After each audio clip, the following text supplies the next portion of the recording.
Well, that was a load of rubbish. What is up, everyone? Welcome to another episode of F1 Fantasy Pole Position. It is Friday, October 3rd. My name is Ewan. On today's episode, I'm going to give you my final thoughts ahead of the Singapore Grand Prix. On Friday, we had FP1 and FP2, and unfortunately, we didn't get a lot of answers to the conundrums for our F1 fantasy teams. Just while you are here, don't forget to subscribe to the YouTube channel and like the video. Every video for the remainder of the season, I'm going for 150 likes. So that's the least that I can ask you to do. So help me get to that goal for each and every video, and subscribe to the YouTube channel if you have not already. Very close to 3,700 subscribers. So let's get that knocked out before the end of the Singapore Grand Prix. But enough with the promotion. Let's get into some final thoughts here. Screen has my T1 squad: Piastri, Hadjar, Albon, Bortoleto, Behrman with McLaren and Ferrari. I have 3 free transfers. I have 132.6 million in the bank. I'm inside the top 5K,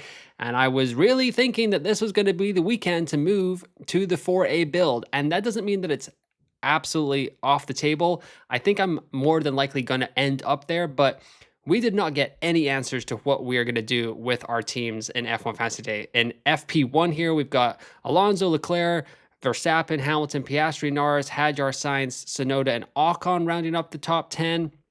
And then FP2, a very interrupted FP2.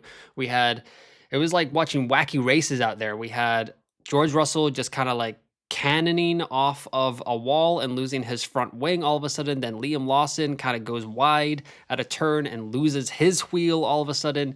So that resulted in a bunch of interrupted running, and we didn't really get to see what everyone was doing. The teams probably don't get a ton of long run data either. There was a little bit of a rumor going around that FP1's track temperature may have helped them out. That would have been a little bit more representative than what we're used to happening at the Singapore Grand Prix. However, it's still, FP2 being interrupted is bad news for us data gatherers who want to kind of have a crystallized, clear answer for who we're going to bring into our F1 fantasy squads. In FP2, we had Piastri, Hadjar, Verstappen, Alonso, Norris, Stroll, Ocon, Sainz, Leclerc, and Hamilton in the top 10. It came to me saying that Fernando Alonso was absolutely flying on that quali sim before the red flag. I may take his price fall on the chin and go after his points. The Spanish driver looks on it. As you can see here, Fernando Alonso needs 38 points to avoid a drop. He needs 31 points or 32 points to avoid a 0.6 million drop. And later in the day, I was kind of playing around with my squad, and it's just really hard. I can't get to Alonso in my team and have a 4A build. So depending on what we see in FP3 tomorrow, maybe that changes my mind a little bit, but I am pretty committed to getting into this 4A build, especially with Coda on the horizon. That's a sprint race. Plans are to possibly play the extra DRS boost at that location in Austin, at that track in Austin. Let me know in the comments below what you guys are thinking ahead of the Singapore Grand Prix. So right now, like I said, I got 3 free transfers, so let's get into it here. Piastri, Hadjar, Albon, Bortoleto, Behrman. I've been thinking about trying to get Verstappen into this team. I posted a little thing of triple Williams earlier in the week with Verstappen and Norris, but that's too many transfers. That's not going to work for me. So there was a tweet. Mike F at Yank the Mike on X tagged me and Formula Fantasy Hub Rob in this tweet here, and it is in Dutch, I believe, and it says, satisfies faces within the Red Bull camp after the first day in Singapore, no major issues and also few significant adjustments to the setup during the sessions. Verstappen, a bit like the last 2 weekends, I'm quite satisfied. Now, this is a Dutch reporter talking about Max Verstappen, the Dutch driver, so maybe it is taken like a little bit rose-tinted glasses kind of thing, but I said just hook it into my veins, and then I believe Rob Fantasy Hub had a Shannon Sharp kind of just shaking with delight. So trying to get Max Verstappen is viable for my team in one move right there, but then it's like really sketchy to try and get a 4A build. I'm going to be like 0.4 short, and I'm going to be costing myself like a bunch of money here. So let's see. I could bring in, where are you, Carlos Sainz, and then I'd have more than enough money to bring in George Russell. but that's 4 free transfers. That's not ideal. It's a 10-point hit to totally revamp the squad, and you do get Verstappen, which is quite nice. But Russell and Mercedes, not sure how good I'm feeling about Russell and Mercedes right now. Kimi Antonelli had a couple of spins, went deep a couple of times at the turns into the runoff.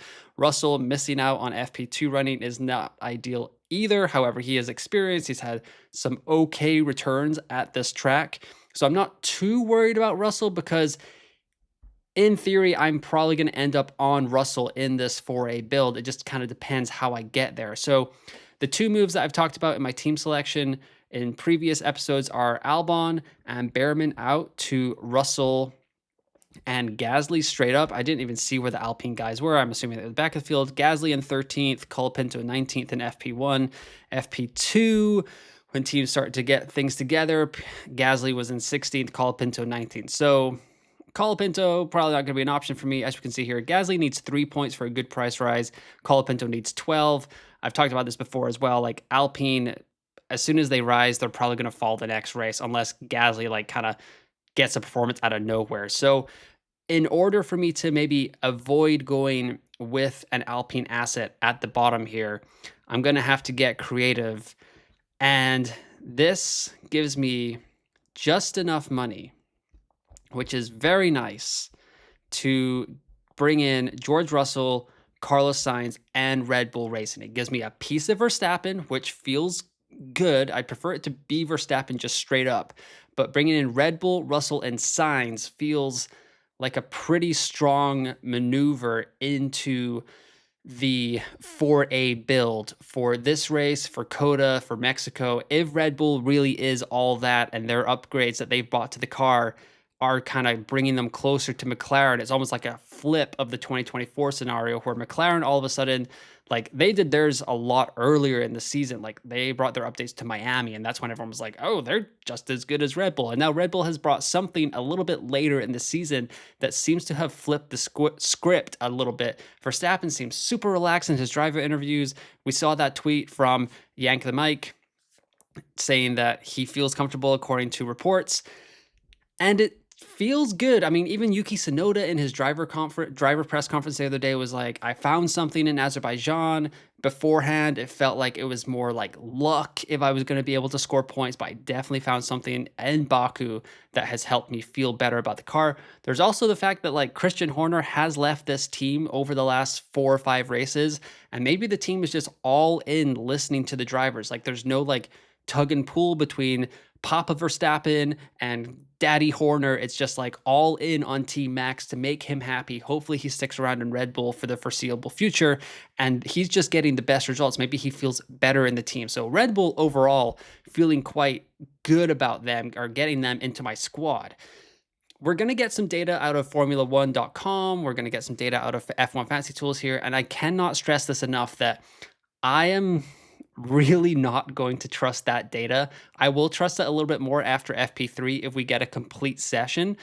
F1FantasyTools.com does a fantastic job, but it does base it off of like practice results, historical stuff. So it's just the eye test today kind of showed me that Red Bull is on it and Ferrari is not. Like Ferrari, every time Ferrari got shown on F1 TV, despite Leclerc and Hamilton being second and fourth in FP1, where have we heard that before?